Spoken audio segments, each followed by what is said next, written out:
Buenos días a los estudiantes de historia. El día de hoy vamos a ver el proceso de colonización. Ayer les dejé un material donde se destacan las principales causas que llevaron al imperio mexica a la derrota a manos de los españoles. Y bueno, vimos básicamente que se enfrentaron a una crisis tal vez no civilizatoria, porque construyeron una ciudad sobre un lago, lo que habla de sus grandes avances técnicos y tecnológicos, pero sí una crisis en términos de sabiduría y espiritualidad que los lleva a un dominio militar. Digámoslo así, lo más importante en el periodo clásico, donde domina la cultura de los toltecas, sobre todo en Tula, con sus atlantes y demás, y los mayas, lo más importante era la sabiduría. Y en el periodo posclásico lo más importante es la cuestión militar y la guerra. Y ahí sí hay como un deterioro pues bastante importante. Primera cuestión que lleva a los mexicas a ser derrotados, la crisis militar. Eran muy violentos, muy belicosos, y sometían a pueblos como los tarascos, los purépechas, los tlaxcaltecas, por citar algunos de los más importantes. El pueblo grande, pueblo que vino de la ciudad del norte, de Aztlán, y que construyó bajo sus códices la ciudad en un lago. Este pueblo pues cambia como a una deidad que es Huitzilopochtli, el dios sol o dios de la guerra. Volvemos a lo mismo, lo más importante aquí es la guerra en ese último periodo, el periodo posclásico en el que dominan los mexicas. Bueno, interesante señalar que el periodo militar llevó a una lógica de resentimiento por parte de los otros pueblos sometidos, y ahí llevemos una primera lección. Vamos a llegar a una primera lección. Siempre hablamos nosotros los mexicanos, México, nosotros éramos mejores que los españoles. Nos referimos a los mexicanos como si fuésemos iguales y un solo pueblo.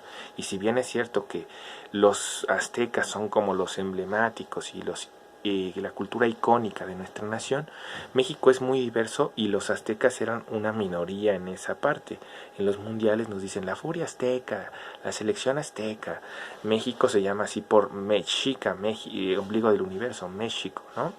En este caso, de los aztecas sacamos el nombre, la gente nos ubica como ellos, pero México no es un pobrecito México de uno, sino había muchas etnias, muchas razas, era una cuestión multiétnica, multicultural.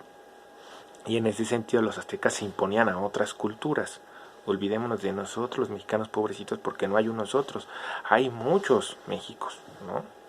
En este caso, los tlaxcaltecas se unieron a los españoles, pues porque estaban esclavizados de manera muy brutal, eran sacrificados por miles, igual que los tarascos y que los purépechas, para al dios Huitzilopochtli, con esta como cultura humana, esta chalorita humana que se llama Xalmol, donde se vertía la sangre de los pueblos sacrificados y sometidos y esclavizados. Entonces, primera cuestión, hay un dominio militar que conlleva cierto resentimiento de los pueblos sometidos, ¿no?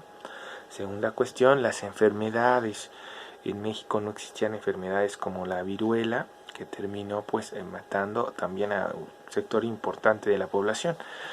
Sin querer, los españoles tenían un arma en las enfermedades. Ellos ya tenían anticuerpos y las enfermedades no eran mortales para ellos, pero sí para la población nativa, que se ve mermada por las enfermedades del viejo mundo.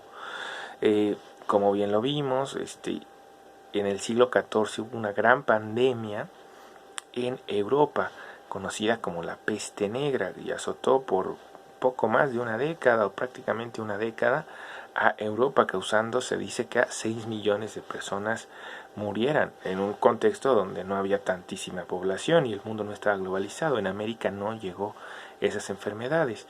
Recuerden que en el periodo clásico, donde está la Toltecayo, México tenía muy buen acceso, o de los habitantes de América o de la región Anáhuac tenían acceso a la educación, a la sanidad, al drenaje, se bañaban, se alimentaban muy bien, tenían una buena vida espiritual. El autor Guillermo Marín en el video nos dice: cualquier hijo de la Conasupo tenía un gran nivel de vida, ¿verdad? En todos los sentidos, tanto material como espiritual. En Europa la calidad de vida era mucho menor. las ciudades eran insalubres, había oficios insalubres, no se bañaba mucho la gente, no tenía acceso a la educación, dependían mucho del clima para su alimentación. El clima es mucho más extremo en el norte, o sea, en Europa el invierno sí pega durísimo. De tal manera que un pobre de Europa a un pobre de América, pues vivía mucho mejor el pobre de América, ¿no? Lo que son las cosas. Hoy vivimos la pobreza mucho más duro aquí que en Europa o en Estados Unidos. Bueno, pues los europeos al final de cuentas traen nuevas enfermedades producto de que no tenían un nivel de desarrollo tan fregón como o tan interesante, vamos a ponerlo así, como en América. ¿Cómo se supera en este caso la peste negra en Europa? Podría ser una pregunta interesante para estos tiempos tan difíciles que nos toca vivir, pues con algo que se ha denominado la inmunidad del rebaño, que es, pues, al final de cuentas se generan anticuerpos, la inmensa mayoría de la población ya empieza a resistir los virus y bueno, las futuras generaciones ya nacen como codificadas y programadas para resistir esos virus, ¿no? Pero al ser nuevos, pues terminan aniquilando a millones de habitantes. Tal es el caso de la peste en Europa y la viruela en América, traída de Europa. También nosotros les mandamos una enfermedad en el Caribe, está la sífilis, que también se le conoce como la francesa en Europa, porque Francia coloniza el Caribe. Y bueno, pues por ahí la sífilis, que es una enfermedad de transmisión sexual, se va a Europa. Bueno, entonces dos cosas hasta aquí. La primera, una crisis del imperio producto de una visión belicosa o de un dominio militar muy fuerte. Segundo, lo que genera que los pueblos dominados se vayan a aliar con los españoles. Segunda, las enfermedades que golpearon muy fuertemente a la población nativa, que no existían y no teníamos anticuerpos. Esto le va a pasar al gran señor de Iztapalapa, Cuitláhuac, que va a morir de viruela y solo va a gobernar 4 meses. Tercera cuestión, si eran superiores militarmente los españoles, ¿no? Tenían las armas de pólvora, tenían el caballo, tenían las armaduras, y aunque no son superiores en civilización, porque se quedaron realmente anonadados al ver a México Tenochtitlan, las pirámides, lo hermoso de la ciudad, lo bien que vivían, no es una cultura superior, pero en el aspecto militar me parece que sí tenían ventaja. Cuarto, la famosa Noche Triste, ¿no?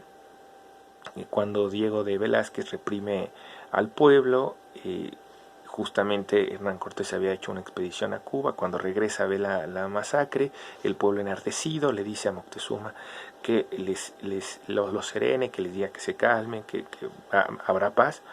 Y bueno, él busca serenarse en la México Tacubaya, en el famoso árbol de la Noche Triste, serenar a su pueblo, y le avientan una piedra, lo descalabran y se muere el primer Tlatoani. El Tlatoani cabría decir que es una especie de gobernador, sí, pero se le trataba prácticamente como Dios y se creía que era una especie de Dios en la tierra, ¿no? Tenía como cuestiones de deidad. Por eso no lo podías ver directamente a los ojos. Se creía que realmente tenía poderes sobrenaturales, se le ofrendaban, no sé, 100 platillos y él escogía uno y ya no se podían comer los demás. Y sí, el pueblo decía, ya que ahora nuestro gran Tlatoani nos va a defender, pero ese Tlatoani lo que vimos es que tenía una postura muy sumisa, los trataba de convencer con regalos y despertó la codicia de los españoles. Cuarta cuestión, hay en poco tiempo pues la muerte de los últimos 3 grandes Tlatoanis, Moctezuma, en la Noche Triste, descalabrado, después Cuitláhuac, que quita esa postura de sumisión de Moctezuma para pelear, para luchar, pero es derrotado por la viruela. Para los que se sientan avergonzados de ser de Iztapalapa, pues ahí hay grandes centros ceremoniales, pueden ir al Museo del Fuego Nuevo, en el Cerro de la Estrella, y bueno, era un importante centro ceremonial en México Tenochtitlan, Iztapalapa, cuna de la mexicanidad, y en este caso Cuitláhuac, el señor de Iztapalapa, va a ser derrotado no por los españoles sino por la enfermedad. Y el último, que es Cuauhtémoc, que será obviamente torturado y sacrificado por la codicia de los españoles, para así el 13 de agosto de 1521 imponer 300 años de colonización y sometimiento. La actividad de ayer era pues ver y reflexionar que de esos 300 años todavía cargamos cosas de esa colonización española. Yo les decía, desde tu nombre no te llamarías Jorge, como San Jorge, porque casi todos los nombres que nos ponen son de origen judío cristiano, producto de que los españoles pues ejercen esa religión. Te llamarías quizá Balaam, te llamarías Cuauhtémoc, Balaam quiere decir cabeza de jaguar. Bueno, no nos llamamos así, nos llamamos José, María, nombres que tienen que ver con la colonización, apellidos que tienen que ver con la colonización. García es un apellido español, González es un apellido español, Pérez es un apellido español. Entonces todavía seguimos cargando pues este proceso, es natural, es la inercia. Y bueno, de un pueblo mestizo, como lo vamos a ver después con la raza cósmica de José Vasconcelos. También cargamos la religión como un elemento que se nos impuso. Pasamos de politeísmo, de querer tener varios dioses, al monoteísmo, a la religión de un solo dios, en este caso al catolicismo. Pasamos a hablar español como otra cuestión que nos imponen los colonizadores. Bueno, nos imponen hasta ciertos alimentos como los embutidos, ciertas prácticas como la ganadería. En México se comía el pozole con carne, entonces no había como animales así para domesticar, como si en Europa. Se nos imponen ciertas tradiciones. En Tlaxcala está la guamantlada, que es parecida a la pamplonada, donde te persigue un toro, ¿no? Entonces este tipo de cosas, tradiciones, las corridas de toros, la música, el machismo, vienen de España. Y lo último que les quiero compartir, incluso una sociedad que se organizó, que políticamente mediante el virreinato, económicamente mediante la encomienda, fue una sociedad que nos impuso un sistema social y político donde la casta, la etnia, era lo que determinaba tu posición. Españoles hasta arriba en la clase política, los criollos, que son descendientes directos de españoles pero ya nacidos en América, dominando la parte económica. Los mestizos, que ya podían ser comerciantes, emprendedores, tener cierto oficio en la parte como media baja, ya siendo el pueblo. Los indígenas siendo lo más sometido y explotado y esclavizado, y los mulatos y negros hasta abajo.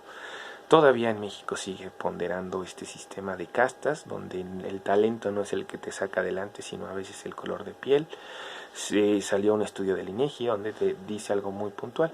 En México, si eres pobre pero eres blanco, tienes 28% más de oportunidades que si eres pobre moreno. Así de fácil. La Cámara de Diputados prácticamente no hay ningún moreno, todos son blancos. Y si vamos a las escuelas privadas, gente empresaria, pues tienen apellidos como hasta como más europeos, suelen ser blancos. Y bueno, pues hay todavía un dominio a partir de la raza, y nos han impuesto este clasismo y este racismo súper fuerte que hasta hoy en día seguimos cargando y nos sigue acomplejando como sociedad. Les voy a dejar un video justamente que habla de eso para que hagamos la actividad didáctica y lo reflexionemos. Cualquier cosa, pues estaré al pendiente. Espero les haya resultado interesante la actividad de las cosas que todavía seguimos cargando de la colonia, y un proceso histórico que sigue influyendo en nuestra vida cotidiana y que es importante reflexionar. Muchas gracias.